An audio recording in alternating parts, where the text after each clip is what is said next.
तो चलिए दोस्तों, आपके स्क्रीन पर आ गया त्रिभुज के कितने प्रकार होते हैं। तो आज इसी को पहले समझते हैं कि त्रिभुज के कितने प्रकार होते हैं। त्रिभुज मुख्यतः भुजा के आधार पर 3 प्रकार के होते हैं। कितने होते हैं? भुजा के आधार पर त्रिभुज 3 प्रकार के होते हैं तथा कोण के आधार पर त्रिभुज 3 प्रकार के होते हैं। ठीक है, कोण के आधार पर त्रिभुज 3 प्रकार के होते हैं या भुजा के आधार पर त्रिभुज 3 प्रकार के होते हैं। फिर आगे बढ़ते हैं। तो अब आगे बढ़ गए। पहले भुजा के आधार पर त्रिभुज को समझेंगे। ठीक है, पहले भुजा के आधार पर त्रिभुज को समझेंगे। भुजा के आधार पर त्रिभुज 3 प्रकार के होते हैं। कितने प्रकार के होते हैं? 3 प्रकार के होते हैं। कौन कौन? पहला समबाहु त्रिभुज, दूसरा समद्विबाहु त्रिभुज और तीसरा विषमबाहु त्रिभुज। तो ये 3 प्रकार के त्रिभुज होती है। ठीक है, आगे बढ़ेंगे। तो चलिए अब आगे बढ़ गए। अब समझते हैं समबाहु त्रिभुज किसे कहते हैं। समबाहु त्रिभुज के बारे में। Equilateral triangle. समबाहु त्रिभुज ज्यामिति की एक आकृति है जिसकी कोई 3 भुजाएं व तीनों कोण समान होती है। ठीक है, इसका कहने का मतलब है कि जिस त्रिभुज की तीनों कोण और तीनों भुजा समान होता है तो उसे हम समबाहु त्रिभुज कहते हैं। जैसे आप आकृति में देखिए और समझिए। 4 सेंटीमीटर का तीनों भुजा, 4-4 सेंटीमीटर का 3 भुजा है और 60 डिग्री का प्रत्येक कोण है। तो तीनों कोण 60-60 डिग्री के है। तो आप आकृति में देख करके इसको अच्छे तरह से समझ सकते हैं। ठीक है, इसी के साथ हम फिर आगे बढ़ेंगे और फिर इसके बारे में थोड़ा सा और जानने का प्रयास करेंगे। तो चलिए अब चलते हैं, आगे बढ़ते हैं और जानते हैं इसके बारे में। ठीक है, तो आ गए अब आगे। समबाहु त्रिभुज किसे कहते हैं, इसकी परिभाषा को हम समझते हैं। वह त्रिभुज जिसमें तीनों भुजाएं समान होती है और प्रत्येक कोण 60 डिग्री का होता है उसे समबाहु त्रिभुज कहते हैं। ठीक है, वह त्रिभुज जिसमें तीनों भुजाएं समान होती है और प्रत्येक कोण 60 डिग्री का होता है उसे समबाहु त्रिभुज कहते हैं। ठीक है, तो आकृति में आप लोग देखिए, तीनों भुजा तीनों कोण समान है। ठीक है, ये मान करके बनाया गया है, इसे आप समझ सकते हैं। ठीक है, तो ये त्रिभुज की परिभाषा है, तो इसे आप लोग अच्छे तरह से समझ लीजिए। फिर हम आगे बढ़ेंगे और आगे देखते हैं क्या है उसके बारे में अब हम और जानेंगे। तो चलिए अब चलते हैं, आगे बढ़ते हैं और इसके बारे में आगे हम जानते हैं। तो आपके स्क्रीन पर अब आ गया समद्विबाहु त्रिभुज। समझें समद्विबाहु त्रिभुज। अब समद्विबाहु त्रिभुज के बारे में समझेंगे। समद्विबाहु त्रिभुज में कोई 2 भुजाएं आपस में समान होती है। ठीक है, समद्विबाहु त्रिभुज में कोई 2 भुजाएं आपस में समान होती है। समान भुजाओं के सामने वाले कोण भी समान होते हैं। ठीक है, तो आकृति से इसको हम समझ सकते हैं। ABC एक त्रिभुज है, तो 4-4 सेंटीमीटर का 2 भुजा है। ठीक है, तो समद्विबाहु का मतलब 2 भुजा बराबर होनी चाहिए। तो 4-4 सेंटीमीटर का 2 भुजा बराबर है और तीसरा भुजा 2 सेंटीमीटर का है। ठीक है, तो समान भुजाओं के सामने वाली कोण भी समान होता है। ठीक है, इसमें तो आप लोग देख सकते हैं, आकृति के अनुसार इसको समझ सकते हैं। A + B + C = 180 डिग्री होता है।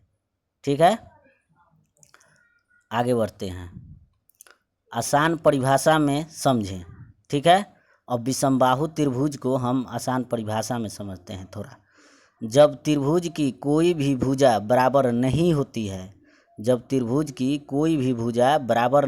है, उसे विषमबाहु त्रिभुज कहते हैं। ठीक है, तो ये विषमबाहु त्रिभुज की परिभाषा है। तो आप लोग इस परिभाषा को आसानी से याद कर सकते हैं कि विषमबाहु त्रिभुज, जब त्रिभुज की कोई भी भुजा बराबर नहीं होती है तो उसे विषमबाहु त्रिभुज कहा जाता है। एकदम आसान है याद करने में, आप लोग याद कर सकते हैं और इसे समझ सकते हैं। ठीक है, फिर हम आगे बढ़ेंगे और आगे फिर देखेंगे इसके बारे में क्या है। तो चलिए हम आगे बढ़ते हुए आप लोग को बताते हुए चलते हैं आगे और इसकी आकृति के अनुसार इसके बारे में समझेंगे।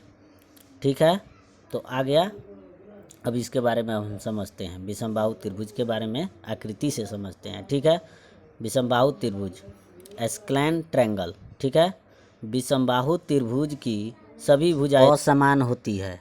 ठीक है, विषमबाहु त्रिभुज की सभी भुजाएं असमान होती है। जैसे आप लोग आकृति में भुजा को देख सकते हैं, एक 4 सेंटीमीटर का भुजा है और एक 6 सेंटीमीटर का, एक 5 सेंटीमीटर का भुजा है। तो इस आकृति में आप लोग इसे देख करके अच्छे से समझ सकते हैं और इसके बारे में जान सकते हैं कि 4 सेंटीमीटर, 5 सेंटीमीटर और 6 सेंटीमीटर ये अलग अलग भुजा है। तो ये कोई इस भुजा में कोई आपस में समान नहीं है, तो इसलिए यह विषमबाहु त्रिभुज हुआ। तो इसी चीज़ को कहते हैं कि विषमबाहु त्रिभुज की सभी भुजाएं आपस में असमान होती है। ठीक है, तो ये असमान वाली भुजा वाला त्रिभुज है। ठीक है, ओके। तो चलिए दोस्तों, आपने भुजा के आधार पर त्रिभुज को समझा। अब आप कोण के आधार पर त्रिभुज को समझिए। तो वीडियो को लाइक कीजिए और चैनल को सब्सक्राइब कीजिए। वीडियो अभी जारी है, फिर आगे बढ़ते हैं। अब कोण के आधार पर त्रिभुज को समझेंगे। कोण के आधार पर त्रिभुज 3 प्रकार के होते हैं। कितने प्रकार के? कोण के आधार पर त्रिभुज 3 प्रकार के होते हैं। कौन कौन? पहला समकोण त्रिभुज, दूसरा न्यूनकोण त्रिभुज, तीसरा अधिकोण त्रिभुज। तो चलिए इसी के बारे में अब हम जानेंगे कि समकोण त्रिभुज किसे कहते हैं, न्यूनकोण त्रिभुज किसे कहते हैं और अधिकोण त्रिभुज किसे कहते हैं। ठीक है, तो इसी के बारे में अब आगे हम विस्तार से पार्ट बाय पार्ट छोटे छोटे अक्षर में जानेंगे। तो अब हम जानते हैं समकोण त्रिभुज किसे कहते हैं। त्रिभुज, जिस त्रिभुज में एक कोण 90 डिग्री हो, जिस त्रिभुज में एक कोण 90 डिग्री हो तथा शेष दोनों कोण एक दूसरे के पूरक होते हैं। ठीक है, तो उसे समकोण त्रिभुज कहते हैं। जिस त्रिभुज में एक कोण 90 डिग्री हो तथा शेष दोनों कोण एक दूसरे के पूरक होते हैं, तो उसे समकोण त्रिभुज कहते हैं। तो आप लोग इस आकृति को देखिए और इसे समझिए। देखिए 45-45 के डिग्री का 2 कोण है और एक कोण 90 डिग्री का है। ठीक है, तो एक दूसरे का पूरक 2 कोण क्या है? शेष 2 कोण एक दूसरे का पूरक है और एक कोण क्या है? 90 डिग्री का है। ठीक है, तो इस आकृति से आप लोग समझ सकते हैं समकोण त्रिभुज के बारे में। ठीक है, अब फिर हम न्यूनकोण त्रिभुज के बारे में समझेंगे। न्यूनकोण त्रिभुज की परिभाषा। अब हम न्यूनकोण त्रिभुज की परिभाषा को जानेंगे। ठीक है, चलिए अब जानते हैं न्यूनकोण त्रिभुज की परिभाषा की। जिस त्रिभुज में प्रत्येक कोण 90 डिग्री से कम हो, जिस त्रिभुज में प्रत्येक कोण 90 डिग्री से कम हो, ठीक है, तो उसे न्यूनकोण त्रिभुज कहते हैं। अब आकृति में हम ABC का एक त्रिभुज है और इसमें हम देखेंगे आकृति में एक कोण 80 डिग्री का है और एक 45 डिग्री का है और एक 55 डिग्री का है। तो ये क्या है? 90 डिग्री से कम है। कितना है? 90 डिग्री से ये सब कम है। 80 है, 45 है, 55 है, तो ये कम है। ठीक है, तो इसे हम आसानी से देख करके हम समझ सकते हैं कि ABC एक त्रिभुज है जिसमें एक कोण 80 डिग्री का है और एक कोण 45 डिग्री का है और एक कोण 55 डिग्री का है। ठीक है, तो ये 90 डिग्री से कम का है। तो दोस्तों चलिए अब इसी के साथ फिर आगे बढ़ते हैं और अधिकोण त्रिभुज के समझते हैं कि अधिकोण त्रिभुज किसे कहते हैं। त्रिभुज में कोई भी एक कोण 90 डिग्री से अधिक का होता है तो उसे अधिकोण त्रिभुज कहते हैं। यानी इसका कहने का मतलब है कि कोई भी त्रिभुज हो, अगर ये कोण 90 डिग्री से उसमें अधिक हो तो अधिकोण त्रिभुज कहते हैं। तो आकृति में आप देखिए ABC एक त्रिभुज है जिसमें एक कोण 105 डिग्री का है। ठीक है, दूसरा 40 डिग्री का, एक 35 डिग्री का, तो ये अधिकोण त्रिभुज है। ठीक है, तो इस आकृति को देखकर आप समझ सकते हैं और चिन्ह सकते हैं कि अधिकोण त्रिभुज किसे कहते हैं। तो आसानी से इसे समझ सकते हैं अधिकोण त्रिभुज के बारे में।